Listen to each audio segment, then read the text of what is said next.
naam? Goedendag. Daar is een manier. So, nou is my gevra om vanaand bietjie te praat oor swaar kry en hoe dit ons roeping bepaal. Vanaand gaan nie soveel wees ek wat met jou praat en ek wat saam met jou. En dit is om te sê dat hoe bepaal 'n mens jou roeping deur jou swaar kry? Wat is die rede dat ons gaan vind in onsself oor hoekom sekere dinge met ons gebeur? Foon gemaak.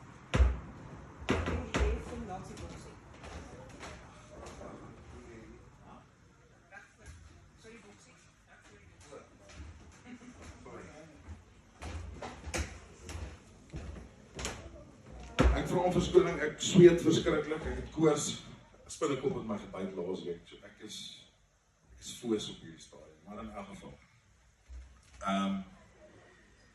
En Laurens het nou vir my voorheen genoem rondom sy selfmoordpogings en een van die dinge wat by my vasgesteek het vir baie lang tyd is iets wat Albert Camus gesê het. There is only one really serious philosophical question, and that is suicide. Baie keer wanneer dit kom by filosofie en daai tipe goedes, gaan dit nie soseer oor geloof nie, maar eerder om betekenis te vind vir jouself. Daar's 'n baie nietelose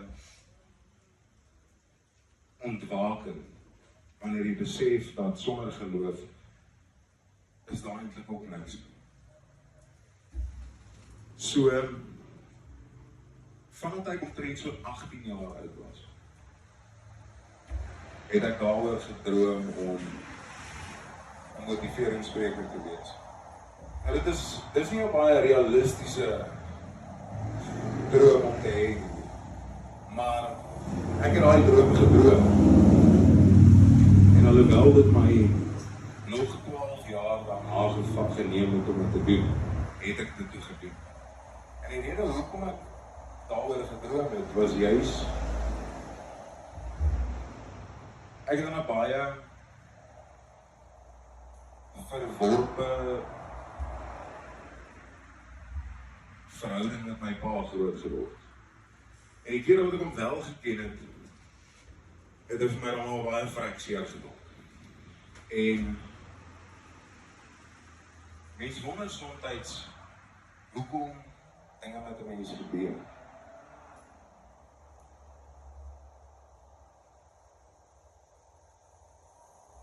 Ek het toe ek 23 was omtrent 23 jaar oud. Toe is daar so ja, mense sien altyd net die kruis hier op my arm. Maar as jy van naby af kyk, is daar actually 'n naam wat onder hom staan. Ek kan nie weer die naam gee nie.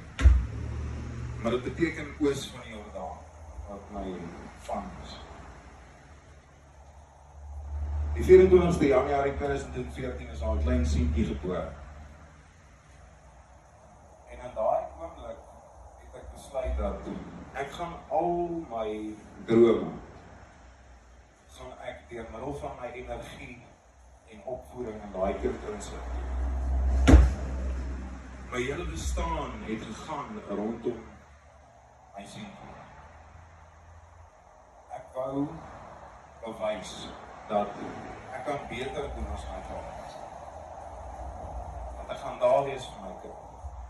Dat ek gaan seermaak. Dat ek nie daai tipe goedjies aan hom sal doen. En ek en sy ma was nie getroud gewees. En ons is in 2015 as ons uit mekaar uit. Nou ek sukkel van met alkoholisme byvoorbeeld al vanaf ek omtrent about 16, 17 is, soos ek nie voel nie bly nie. Alkohol. het gesteel om om drank te kan drink en ek is altyd die drankste. Inteendeel, ek dink daar was nog 'n dag gewees waar die manne hier van oor kan die pad my eendag op 'n hobbel opgetel het daar aan die Fasie. En my is toegevat. Want ek het teruggekom van 'n party af en toe besluit ek is te moeg, ek gaan nou net gou hier lê waar het is. Maar jy kan by jouself dink is 'n groot mens, wat het vat van 'n 16, 17-jarige kind om so moedeloos te kan wees in die lewe. En dit was my hele uitsien en my hele uitkyk oor die lewe. En ek wou dit nie vir my eie kind gehad. Inteendeel, as jy vandag vir my pa vra en sê hy weet nie waarvan enigiemand praat nie, hy het nooit my geslaan of enigiets. Maar ek onthou nadat Sentjie gebore is, het my pa en sy verloofde daai tyd kom kuier en so 'n bietjie kom help en bystaan. Soos wat mense maar doen wanneer 'n kind gebore word. En hy sit daai aan teen die muur, so op 'n hoopie en hy huil en hy sê vir my, ek het jou so seer gemaak, ek is so lank. Hy sê ek vir my, help hier, hy sê vir my, nou jy is jammer. Wees eerder 'n oupa vir jou kleinseun soos wat my oupa vir my was. En dan is dit oké. Maar dis te laat om vir my te sê, oké, jy is jammer. Maar in elk geval. En 2015 is ek en sy ma uit mekaar uit in 2016. Toe begin ek en sy, ons het in 2015 al begin fight, maar in 2015 het ons begin fight in die hof in en uit. Sy het my gedagvaar vir meer onderhoud. Alhoewel ek moet sê, daai tyd het ek 'n ganse salarisie van R7,000 het ek oor die R4,000 betaal oor maand vir my tyd. En sy het nog steeds meer van my gehad. Omdat ek nie 'n baie hoë posisie gehad in die maatskappy waarvoor ek gewerk het. Maar baie gesê, ek het ook baie vinniger in die range opgeklim, omdat daar nie meer 'n familie is wat ek elke dag na terug gaan. So dit was my makliker gewees om die range te klim. Maar ons begin te fight in die hof en net voordat jy by gesinsadvokaat of jy gaan na die gesinsadvokaat en dan voordat jy in die kinderhof opeindig, maar toe begin ons al fight vir custody.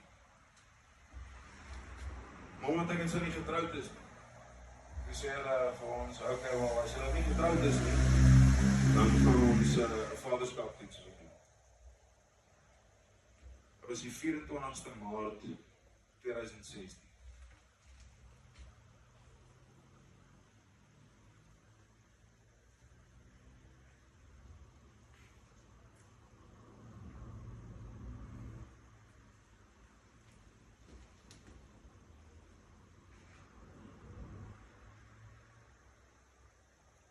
Ek het die volgende 3 jaar van my lewe omgedrink.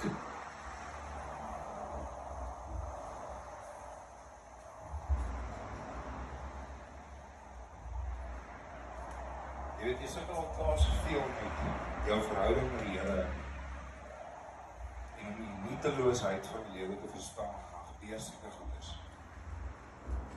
En ek het nooit gesê dit is vir my makliker gewees het om te aanvaar dat hy is dood. En nou sê ek al, dat is nie my nie. En, maar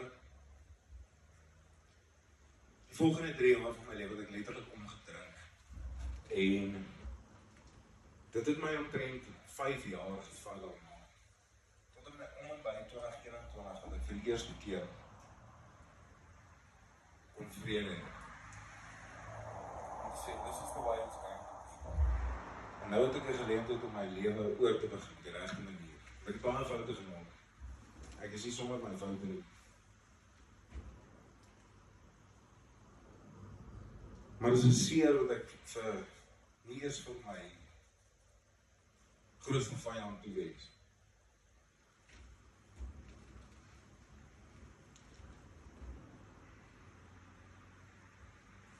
Tussen die die hartseer deur. Sit 'n ou en jy beklei met die Here en jy wonder, is jy iemand daar? Like, do you even care? It's just hello. You know?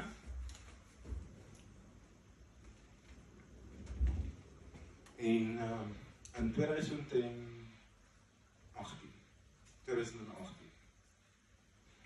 het dit die gevolg gehad dat ek het in Januarie van 2018 het ek psychotic break gehad. Ek het maar random mense te geloop, sommer enige persoon, op te geloop en gesê, is jy goed? Soos ek was heeltemal koekers, heeltemal. Nou, about, is ek man 7 maande gevat, het om te herstel tot iets wat normaal is. En vandaar het ek besluit om te probeer ontleed wat het met my gebeur. Presies. Wat het gelei tot daai oomblik waar ons het draai om letterlik net breek. Nou hy gesê, ek het alles gedoen wat verkeerd is. Ek het gedrink, ek was op steroïdes, ek het bagge gerook, dit was 'n hele gemors gewees. En so daai aand het en natuurlik daai tyd ek dink ek het nog daai tyd het ek nog vir 5 dae het ek nog op 'n vloedfase ook gegaan. Jy het vir 5 dae nie geëet nie, drink en jy rook en jy so is 'n nagmerrie en dan is jy nog op antidepressante ook intussen en soos ek gaan wonder my brein gebeur. Maar dit het my op 'n reis begin, op 'n pad begin lei waar ek probeer uitvind wat het gebeur en so bietjie mense siege te probeer verstaan. Ek sê altyd vir mense, ek is nie 'n sielkundige nie, maar ek is sielkundig. Want ek het die werk gedoen. Veral wanneer dit kom by trauma en daai tipe goedjies, moet mens partykeer teruggaan. En jy moet ek het in die week 'n video gemaak wat sê wie jy nou is iemand na wie die kind in jou verlede na kan opkyk wat hom sou beskerm in steede van homself. En soveel keer wanneer ons as groot mense onthou ons hierdie traumas van ons kind wees sonder om ooit weer regtig mooi daaroor te gaan sit en dink. Ons aanvaar dinge net soos wat dit is. Ons sê nie vir onsself maar die manier waarop ek na hierdie goeders kyk is nog steeds deur die hoof van daai kind met wie dit gebeur. En wat dan gebeur wanneer ons besluit om daai ongelooflike diep delf te doen en terug te gaan na daai kind in daai oomblik en die hand te keer wat seer maak en te druk in steede van te slaan. Daai eie einste kind in jouself.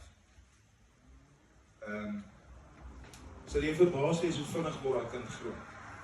En hoe vinnig jou perspektief verander. Inteendeel toe ek daai video opgelaai het gister, het iemand wat na my toe gekom het vir raad vir my gesê, klein Amy is nou gesond. En so wat hierdie vrou gedoen het is, sy het elke dag toe nou as sy werk toe gegaan het, sy onthou haarself as hierdie klein dogtertjie met die vuil pink hempie aan en rokkie. En wat so moontjie bietjie vuil is vol chocolate of wat ook al in die hartjies so bietjie die mekaar in die pound te panietjies. En sy het elke dag met daai dogtertjie in mekaar gesit en praat. Nou dit klink verspot vir enigiemand wat daarna luister. Maar as jy op 'n punt kom in jou lewe waar jy so raad op en moedeloos, het mens eintlik geen keuse as om iets te probeer wat jy nog nooit het. Nietemin 2018 breek die ding en in 2019 ek het baie na motivering geluister, ouens soos Les Brown, Anthony Robbins, Ryans. Maar wat ek agtergekom het van hierdie ouens is, dit laat my soms nog meer depressief as wat ek voorheen was. Want ek is nie daar nie. Ek is nie suksesvol nie, ek is nie werk 'n dead-end job by 'n retailer 14 ure 'n dag. Om jou idee te gee, in 2019 het ek in Rustenburg gewerk. Ek het in die winter, in die oggend en in die aand, in koue water gesjouw. Net so dat ek iets kan voel. Ek het simpel dinge begin doen, soos om te probeer leer om op my linkerhand my tande te borsel. Dit klink verskot. Maar as jou lewe so nieteloos en betekenloos geraak het, dat dit is wat jy doen om jouself te entertain, dan maak dit nogal vir 'n lonely cowboy storie, as jy verstaan wat ek bedoel. Maar ek het hierdie boeke begin lees, en ek het hierdie dinge begin doen, en ek het hierdie kursusse begin loop, en ek het gesê ek gaan my lewe verander. En in 2021, toe het ek nou al bedank, en ek het gesê, die ding met my was, is dat ek het nooit gedink ek gaan die ouderdom van 30 sien. Nooit gedink ek gaan 30 sien. En ek het so geleef ook, ek het glad nie omgegeen. Dus, weet jy hoeveel ek weet, wie is hierdie Dani van Heerden, en toen hierdie slap fight vir die UFC. Ek het aanraag dat ek na hom uitgereik, en ook bel iemand my vandag. En nou ken ek nie die nommer nie, want ek het Dani se Amerikaanse WhatsApp nommer, waar toe ek nou met hom uitgereik het op sosiale media, en iemand bel my vandag, en hy sê, luister, ek is meneer De Toy, ek is van die SAPS, ons het videomateriaal van jou wat hierdie naweek iemand aangeraand het, waar is jy? Jy weet, maar het slaat vir my uit mekaar uit, en dan raak ek daar wat harde gaat, want ek sê, wie is hierdie ouwens, soos ek weet nie waarvan jy praat nie, ek was net nie by Saterdag saam met my verloofde, ek weet nie waarvan jy praat nie, jy vat my van 'n raai. En tensy dit was toe nou hy gewees, maar in 'n geval, het hy my nou so'n bietjie 'n shakedown gegee vanmiddag, man.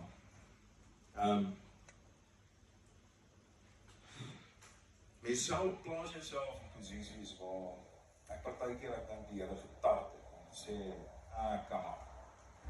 come on, man. Maar, een ding wat altyd agter in my agterkop gebly het, hierdie is nie vir niks. Something's got to give. Ek kan nie so swaar kry van niks. Jy weet, dis een ding om swaar te kry. Ek het in 'n plasing vroeër op sosiale media gesit laas week. Ek het 5 jaar terug het ek 'n stelling gemaak en sê, dis nie voor die hand liggend hoekom die mens so swaar moet kry. Maar dit wil vir my voorkom asof jy iets te doen het met die wette van die heelal. Dit is net hoe dit werk. Dit is God het daai belofte aan Adam en Eva gemaak en papi het van gehou. Jy gaan swaar kry van nou af vorentoe. En dit is presies wat gebeur. Maar dit is nie altyd maklik om te verstaan nie. En ek dink vermaaklikheid was maar net daai uitlaat vir my gewees om beter te kan voel oor my lewe. Maar 2021 het ek bedank, want toe besef ek vir die eerste keer toe ek 29 jaar oud word, en besef ek, ja, kerels, ek gaan 30 word en ek het nooit 'n plan gehad nie. Wat nou? Nou moet ek 'n plan hê. En so die plan was, bedank. Ek het vir 10 jaar in retail gewerk. Vir so lank as wat ek kan onthou, ek het in transport gewerk. Maar nog altyd in retail. En nou het ek nie 'n plan nie, so toe bedank ek. En ek sê toe luister, as ek in die vermaaklikheid wil inkom op een of ander wyse, as ek my podcast wil begin, dan moet ek seker nou maar die geleentheid hê om by mense te wees. So wat ek vroeër gedoen het, toe ek jonger was, het ek by 'n nagklub as 'n bouncer gaan werk, want ek het nie geweet daar bestaan so ding so introvert. Ek is 'n introvert, maar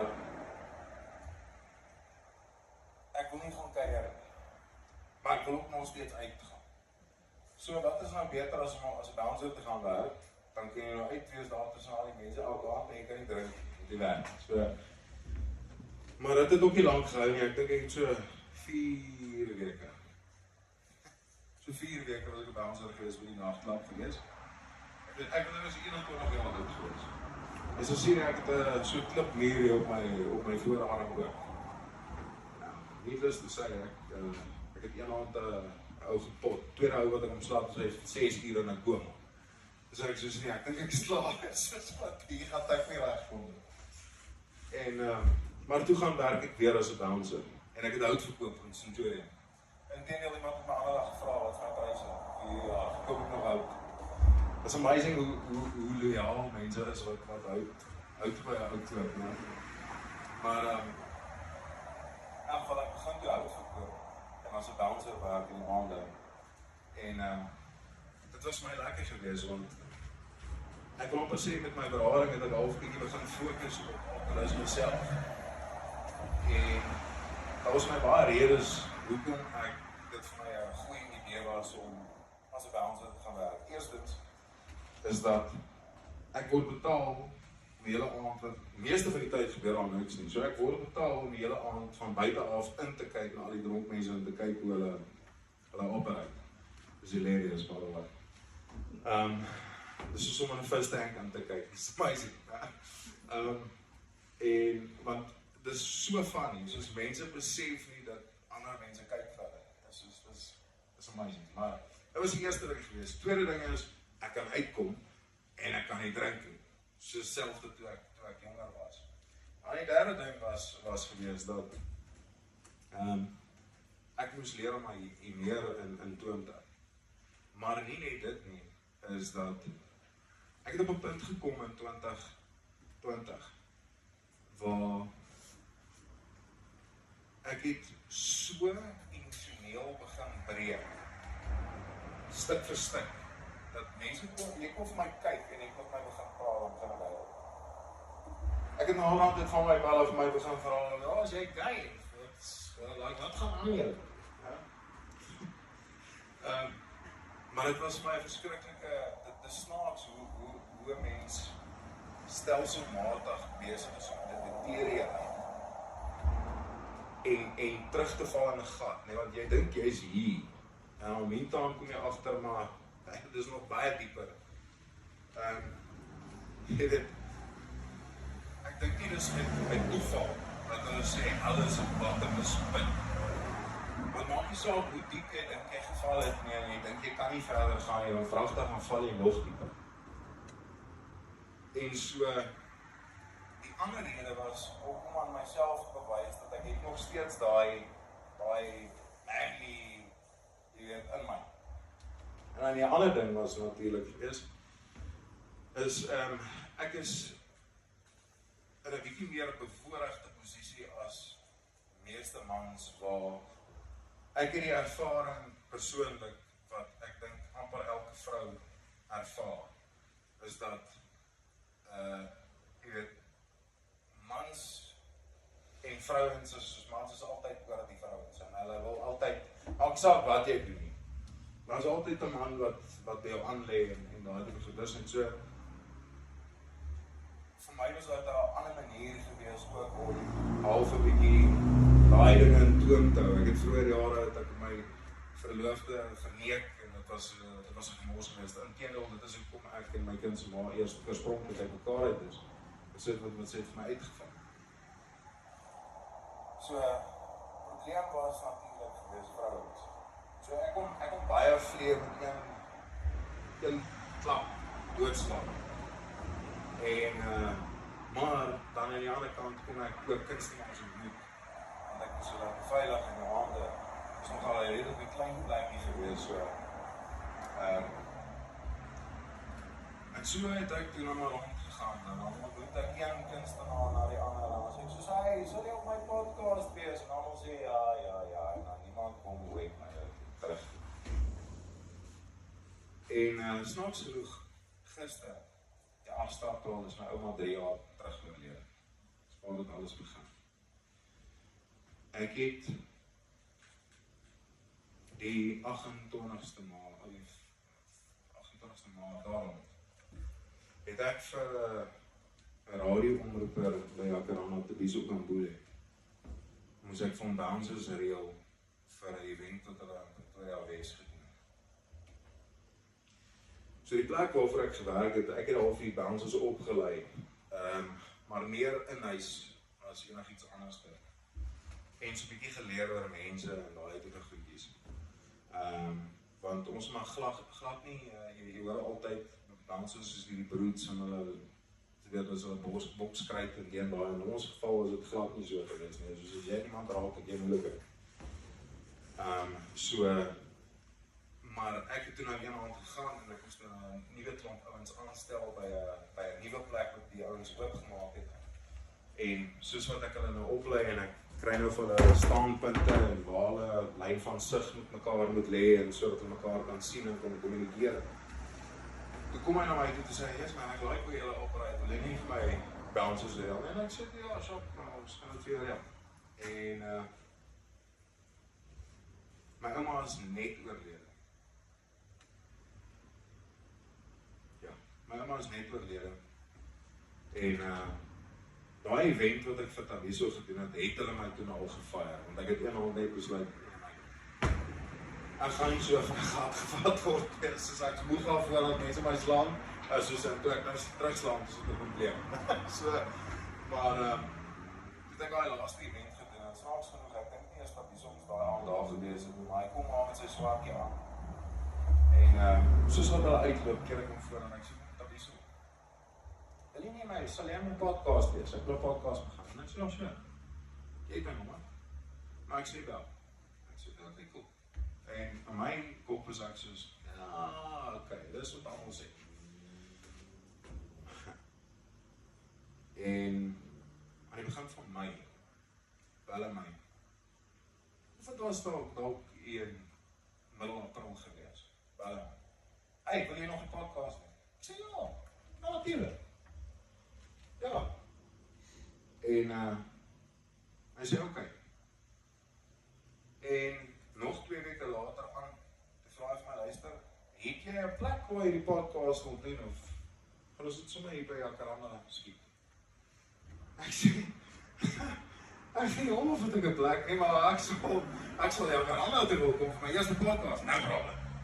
Ja.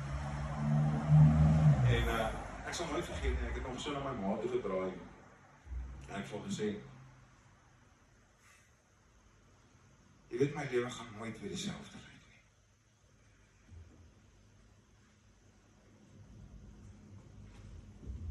24 Mei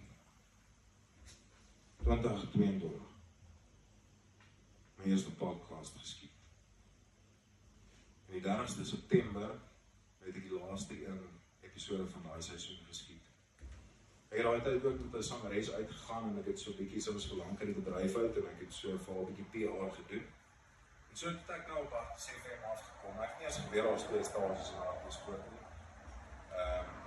En lang storie kort, in Januarie van 2023, bel ek na haar toe, tel ek na gevoor op, ek bel haar te sê vir my, en sê, luister, ek wil julle kom sien.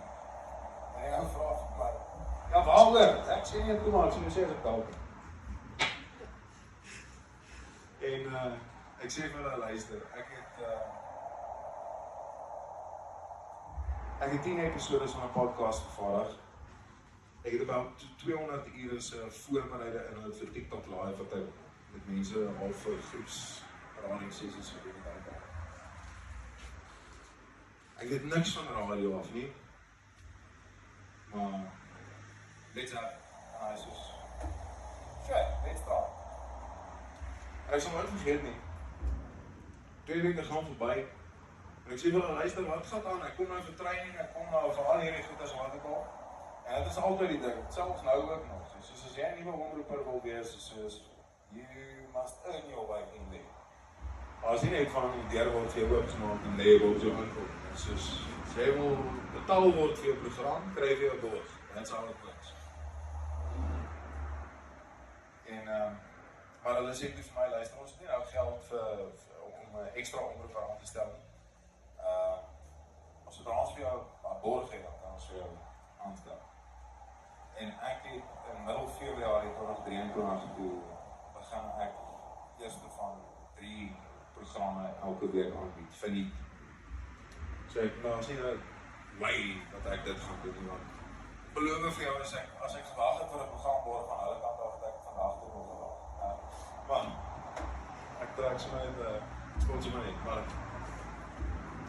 my witness is ek het al die 5 maande dat ek daai programme aangebied en ek het later aan begin uitsaai en naweke en begin laas jaar toe bied hulle vir my die hartshow aan by die slotprogram gehad. Maar as gevolg van, ek dink, wie ek van self spreek of as mens is, ek praat meeste van die tyd oor sake van die hart. Ek praat met mense oor betekenis. En dis moeilik om betekenis te vind in die donker van ons lewens. Ons verstaan nie altyd hoekom dinge wat ons gebeur. Maar ek wil jou herinner iets wat ek maandag met Laurens gesels het in hoofstuk van Hoop. Is Romeine 5 vers 3 tot 5. Wat sê, dit is egter nie al nie. Ons verheeg ons ook in die swaar kry, want ons weet swaar kry kweek volharding. En volharding kweek egtheid van geloof, en egtheid van geloof kweek hoop. Die hoop beskaam nie. Want God het sy liefde in ons harte uitgestort deur die Heilige Gees wat hy aan ons gegee het.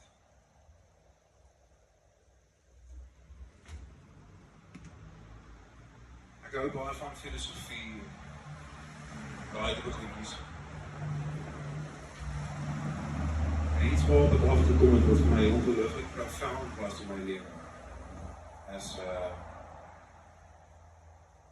Stoicism. Ek weet nie eintlik wat die Afrikaanse woord nie. Ek het dit anglicisties op ek gaan vertaal eendag. Het kom neer op stoïcijnse filosofie, maar dit is eintlik 'n German term.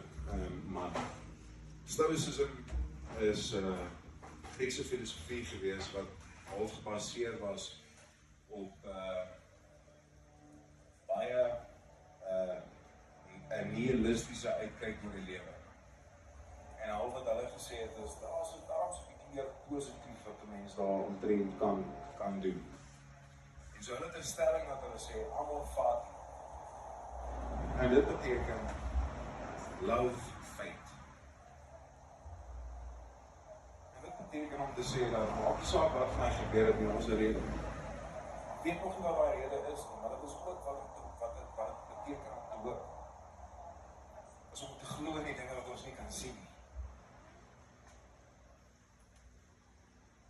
Ek het opgegee op my droom 5 jaar nadat ek het gehaal het. En 7 jaar daarna sit weer in die kindel om te sê dat ek gaan hierdie lewe lei waar ek vir mense kan hoop bring deur my stories, deur met mense te praat. So, ek het gesê, vanaand, ek gaan bietjie meer van 'n bespreking wees, en so, hoekom is dit dat ons moet swaar kry? Want ek het nie die antwoord, maar julle kan my dalk help om die antwoord te kry. Hoekom is dit dat ons swaar kry?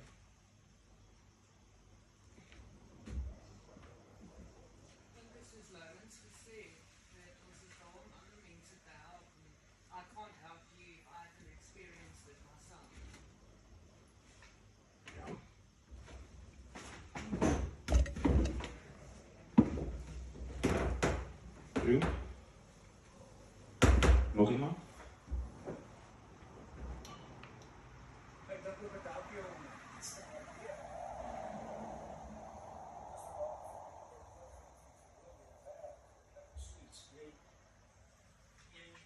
weet nie wat jy het nie, tot jy het verloor.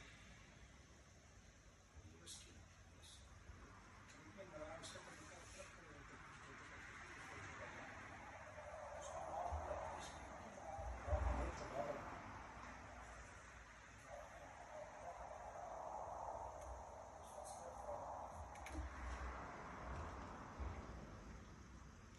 mens definitief ongelooflik baie ervaring om met mense te kan skakel. Ek gaan vir jou een ding gou vertel. Ek het vroeër gesê dat as ek op my buite, ek het ook verskriklik tandpyn, ek het 2 gebreekte tande hier agter my en ek het laasweek maandag al so begin tandpyn kry dat ek kan nie slaap in die nag nie. En die vinnigste afspraak wat ek kon kry was nou toe na maandag gewees, nou wat verby is. So ek loop toe nou al vir 'n week teen maandag met hierdie tandpyn. En jy weet, hoe kan lente wanneer was ek hier gewees, toe jy vir my ja, jy staan my kliewe hierdie kant so. Ek staan op dood. En so, omdat ek altyd 'n lang broek dra, so ek sê dan, dink ek, dan kry ek nog 'n goeie haartjies net hier bo op my knie. En toe nou, laasweek seker hier Woensdag donderdag se kant. Hoe sien ek nou hier op my been, okay, ja, lyk nou soos 'n goeie haartjies word en ek druk toe nou die ding. Nou, toe so by die naweek uitkom, toe kom ek agteroor, ja, dit was so skielik op my. Dit was nie 'n goeie haartjie nie. So, die rede hoekom ek so sweet, is omdat ek het koors. So ek is besig om, maar,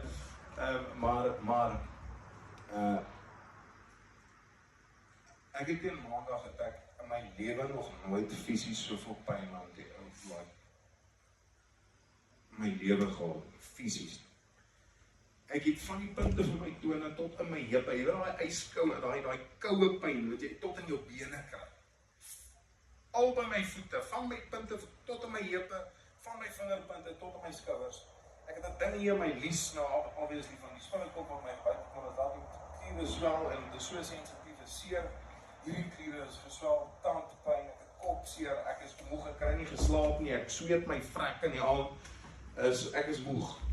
En toe ek nou maandag, toe gaan ek na tandarts toe 2 uur, en 3 uur toe gaan ek na dokter toe. Ja, ek is nou al klaar so gedaan. En nou lê ek daar in die spreekkamer en hy kom spuit my toe nou in. Maar eerstens, ek is gewoonlik as ek nie 'n funny ou wat seker goed as aan betref nie. Ek kan nogal hierdie gory movies kyk en wat ook al, ek kan dit nogal kyk. Maar nee, nie maandag. Nee. So hy het so 'n silwer ding gehad wat hy laai met so buis. Toe ek daai ding sien, toe sê ek, dok, ek wil nie kyk vandag nie, nou lê ek so. Nou voel ek hoe strakke hierdie ding in my been. So hy het vir my op 3 plekke gespuit so om. En toe loop hy nou weg vir sê 10 of 15 minute en iemand anders gaan help, kom hy terug, toe spuit hy my weer. En toe laai hy nou daai lem in sy ding, toe dacht ek, wag. Nou kyk ek weer weg, nou voel ek hy karing daar, en ek voel het nou nie. En toe ek nou voel hy is nou klaar gekarring, nou kyk ek op, nou sien ek, hy het so 'n lepel ding, hy het so lang bak dingetjie, 'n skelpel ding wat lyk so, nou krap hy, so nou is ek bleek, ek is na toe ek al uitstap, my knie het ophou, ek voel nie lekker. Ja? En my verloofde, ons maak toe daar reg om na die lunch van Goeiemorgen Good Morning toe te gaan. En by the way, dit is 'n nuwe ontbytprogram op VL wat van volgende week af aan maandag in die oggende van 6 tot 8 gaan uitsaai. In elk geval maak ons reg. Nou, dit is 4 uur. Ons moet 6 uur al wees. Kom ek terug vir die dokter al, nou lê ek mens hier al die bed. En sy vra vir my, luister, waar is my, kan jy net vir my help om my wyk te kry? En ek sê, ja, sure, en sy sê, sy dink hy is in die kar. Ek gaan kyk toe na die kar, sien hom nie, en kom terug. En op 'n stadium stap sy op en ek sien sy loop al aan die huis rond en sy soek hom, wat dan sy gangkar toe. En toe sy nou terugkom, sê ek vir haar, waar het jy jou wyk toe na gekry? En sy sê, nie in die kar. Maar ek begin huil. Nou, ek breek uit, ek is so sorry, ek is so gatvol, ek is moeg, ek het pyn, ek weet nie meer of ek kom of gaan. 20 minute later voel ek beter, gelukkig. Was die bediende daar gewees maandagoggend en ek weet nie om een of ander rede wanneer sy skool gewas is die hele wiesdom weg. So die water was ijskoud. So toe moet ek nou met hierdie koors en gieters moet ek toe nou in die koue shower gaan klim voordat ons na die lunch toe gaan. En dit het my toen al wat beter voel, en ek besef gisteraand met 'n skok, dat, selfs met lag, hoekom, weet my skool bestaan, ek het al ooit gevoel dat wanneer iemand jou kiel jou dan lag jy so naderhand sê, hou nou op, want ek het seer. So wat gebeur, wanneer jy lag, is jou ingewande besig om te skud, en is actually seer. Maar wat gebeur wanneer jy lag, is daar word endorfine, oxytocin release in jou liggaam, wat 'n pyn, natuurlik verdowingsmiddel is. Maar dieselfde gebeur wanneer jy huil. Ek het heeltemal daarvan vergeet. Maar my punt is dat so 7 weke, as dit 6 weke, hierdie is die 6de week wat hulle dit aanbied, né? So 7 weke gelede het ek 'n ervaring gehad rondom my pa, en ek het eendag vir about 20 minute aan een gesaak. Gehuil asof iemand nou net dood is. En ek dacht toe by myself, ek is soos aan hoeveel emosionele en geestelike pyn moet 'n ou wees om so te kan saak oor enigiets. Maar die mens voel altyd beter as om nie gehuil het. En dis hoekom. Wetenskaplik in elk geval. Nie dat ek enigiets van sulke goed sal weet nie, maar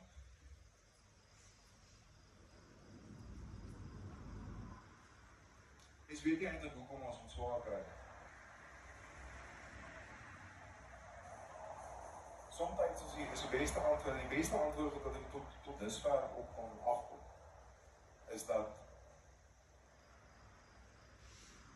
ons moet dit nou net hanteer. Ons niks anders wat hier aan kan doen, is ons help ook nie, ons sit hier en ons fight daar teen. Dit help nie ons fight met die Here, ons fight met die mense om ons fight met ons eie emosionele toestand, ons fight met ons eie omstandighede. Wanneer die beste wat ons kan, en wanneer ek sê aanvaar dit, beteken dit nie gaan lê en aanvaar dit nou maar net soos wat dit is, en dit kan met my. Insteede wat ek bedoel is amor fati, love fate, accept it.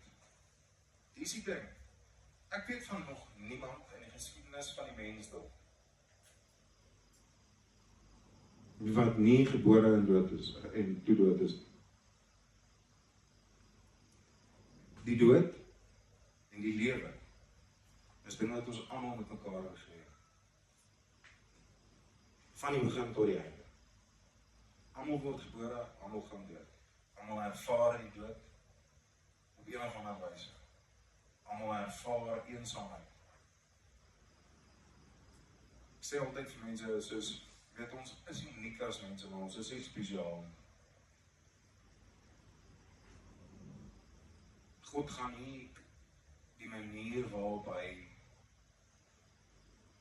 die wêreld geskaap het verander vir ons.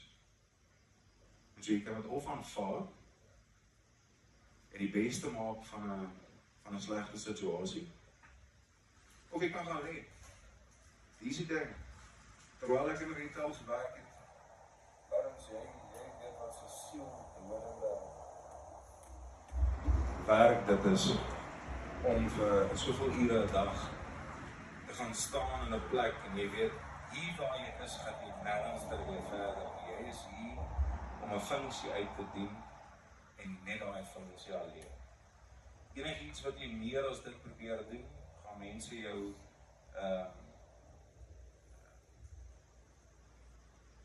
probeer regstel en vir jou sê jy het te veel ambisie. Retail is 'n verskriklike bureaukrasie van wat ek kon agterkom. In elk geval, as 'n winkelbestuurder het ek saam met ouens gewerk wat jy weet, hulle werk al vir 8 jaar en word hy eers as 'n winkelbestuurder aangestel. Ek het vir 'n jaar en 'n half vir hulle gewerk. Stel hy aan as 'n winkelbestuurder. En al die ander winkelbestuurders is almal 50 plus. Nie kom maak ek moet eers 30 nie. Jy weet, dit was 'n moeilike storie gewees. Die sielsdode en wat soms nie 'n oomblik van ek gedink het ek ook, dit sou beter wees. Nie enigiets behalwe dit. Maar ek het toch elke oggend opgestaan, maar ek dan dink dis so bly hartseer. Oggend opgestaan, my bed opgemaak, klere aangetrek, die kar gedaan, werk toe gery, kook opgesluit, my hele routine gedoen vir die oggend, gedoen wat ek moes doen, was goed vanaand huis toe, sluit, wat, ry huis toe, kom by die huis, en dan gaan sit ek op die stoel. En dan skryf ek. Iets interessant wat gebeur het, is dat ek het so in 2019,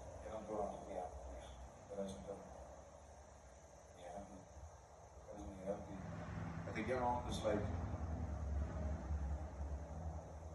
ek het ernstig gehoor en toe besluit ek gaan dit op my eie manier toepas. Dis nie baie maklik om te verander as 'n mens nie. As jy bietjie van my geskiedenis weet waar ek vandaan kom, is dit wat ek vandag is die teenoorgestelde van wat ek was. Letterlik die teenoorgestelde. En ek het eendag besluit dat ek het ook nie 'n goeie voorbeeld gehad toe ek groot geword het nie, sonder dat ek dit besef.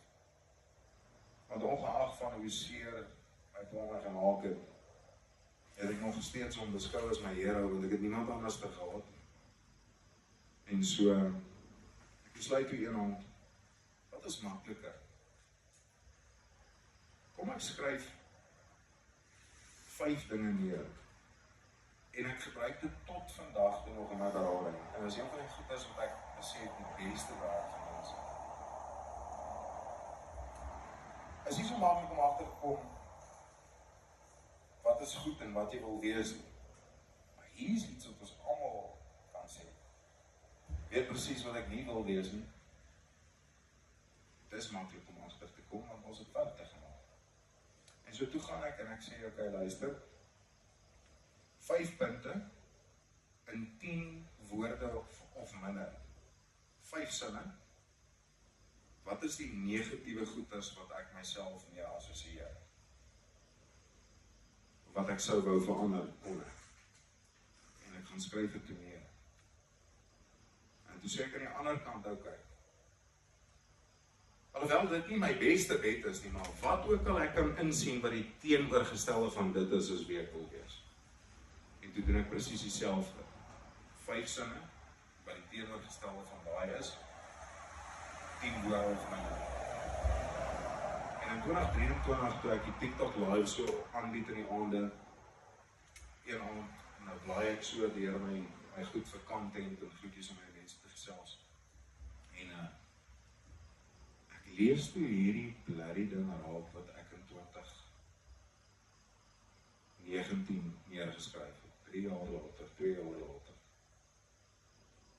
Ek besef ek is al my eigenskappe wat ek neergeskryf raak. Vandag.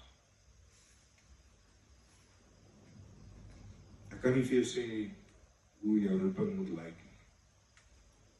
Maar wat ek vir jou wel probeer sê het vanaand is dat as jy eers geroep is, is no going back. As jy vir die eerste keer die roepstem gehoor het in jou lewe, as ek bevrees jy het baie groot probleem. En jy gaan nooit weer dit nie kan hoor. En hy sal aanhou en hy sal knap tot die roeping. Snaaks die lewe het beter begin raak. Nou dis seker nie vir almal om 'n motiveringsspreker te raak, vir radioomroepe of TV te gaan wees nie, maar het is goed om 'n droom te hê. Gaan doen iets wat jy nog nooit van tevore gedoen het nie. Ek het mense wat blogs begin. En net begin skryf en produseer, eerlik was daaroor. Soos wat Laurens elke oggend die brief van die Here skryf. Jy mag dalk dink dat, ja, ek is nou nie bestem daarvoor om 'n skrywer te wees. Hier dan nou, jy het try. Dis die ding, ons almal het spraak en gemeen met mekaar. Dus een raak net al beter daarmee, maar dit beteken nie dat wat ons te sê het is nie die moeite werd. Twee goedjies. Almal word geroep. Almal antwoord nie. En elkeen van ons het 'n storie. But it's going to be up to us how we're going to tell that story. Swaar kry is nie iets wat 'n mens kan bepaal of sê daar's betekenis daar agter. Nie altyd. Partykeer kry mense wagtig net swaar want dit voel net jy hoor partykeer mense se stories dan dink jy, "Ag, liewe Vader, die arme mense. Wat nog?" Né? Asof dit nie erg genoeg is om die dinge beleef het wat jy het nie, dan moet jy nog dit ook ervaar. Soos dis een ding wat so 'n bietjie hartseer is partykeer, is soos nietelose swaar kry is nog 'n verskriklike ding. Jy weet, as swaar kry vir 'n rede was. Die probleem is partykeer met jouself oortuig daar's 'n rede. Almal van love faith. This is life. I am human. Therefore, it makes me no different than anybody before me. It will make me no different than anyone after. But what I can do is I can carry my story with pride and look at the world with confidence and say, I'm going to make a difference. So wat ons baie keer probeer doen is dat ons probeer externaliseer. Ek dink laas week het ons so vinnig daar aangeraak na 'n praatjie, is dat een van die eerste goeders wat ek geleer het as beraader, is dat hulle vra vir jou, eers en hulle het my nogal gevang, hoe klaar jy sien gou, is jy die tipe persoon of wie mense nog altyd gekom het vir raad? En ek soos, ja, is jy altyd die een wat ander mense ondersteun en ja, maar sê nie daar volgens sê hierdie is nie vir hulle nie, dis vir jou. Die berading kursus wat ek gedoen het, dan sê vir jou, is vir jou, is nie vir ander mense. En ek verstaan vandag hoekom, is want ons is allemaal mense, en hoe vinnig ons besef dat ons is meer dieselfde as wat ons anders is, dan ons begin met mekaar skaap. Ons is mense. Jy het 'n unieke storie, maak jy nie spesiaal. Jy het 'n storie, ek het 'n storie, ons almal het 'n storie, ons almal swaar kry, ons almal seer kry, ons almal hartseer, ons almal trauma ervaar op een of ander wyse. So ons kan die beste van 'n slegte situasie maak en iets moois daarin omskep. En ek dink dit was ook half maar 'n soort van my wat ek aangeraak het met bevestigings aandag ook. Is dat die lelike goed is wat ons gebeur, kan ons iets mooi omskep. Ons kan iets mooi daarvan maak. Maar dit is 'n keuse.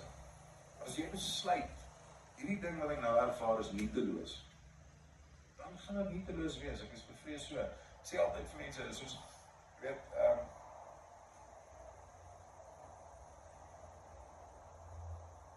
dis hartseer, ek expecteer al so dat ek so 'n bietjie grof voorkom soms.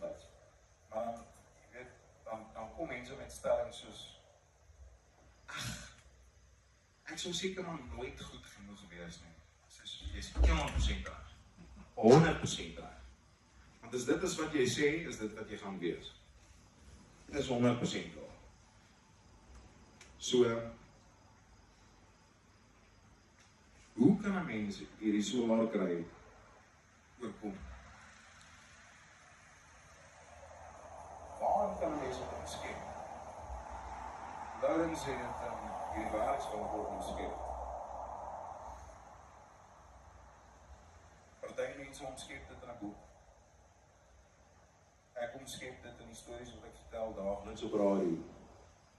En by geleenthede soos die en op my TikTok video's. Party mense omskep dit in 'n blog. Party mense omskep dit in gemeenskapsprojekte. Dinge wat hulle doen. Maar een ding wat ek weet verseker, is dat almal gaan beter wees daarvoor as jy jou swaar kry oorkom. En dit is nie om te sê om te wen nie. Dit is om te sê dat deur jou swaar kry te werk en iets daarvan te kan ontgin. Daar's 'n alchemistiese diktaat wat lei en sterkulinis in binne toe. Dit beteken in die gemors sal dit gevind word. Die Romeine het soort van 'n bespotting geraak toe hulle hierdie groot Romeinse ryk gehad het vir die hoeveelheid gode wat hulle aanbid het. Een van hierdie gode was Sterkulinus gewees.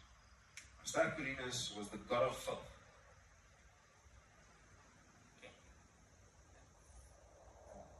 Gemors. En dan denk je bij jezelf, what is the significance of something like that? En so hier is. Wat gebeur as jy het mis op jou gras gooi? Dit groei, papie. Is dit per toeval? Is dit fisies waar of is dit geestelik ook waar? Gooi strom daarop en dit gaan groei.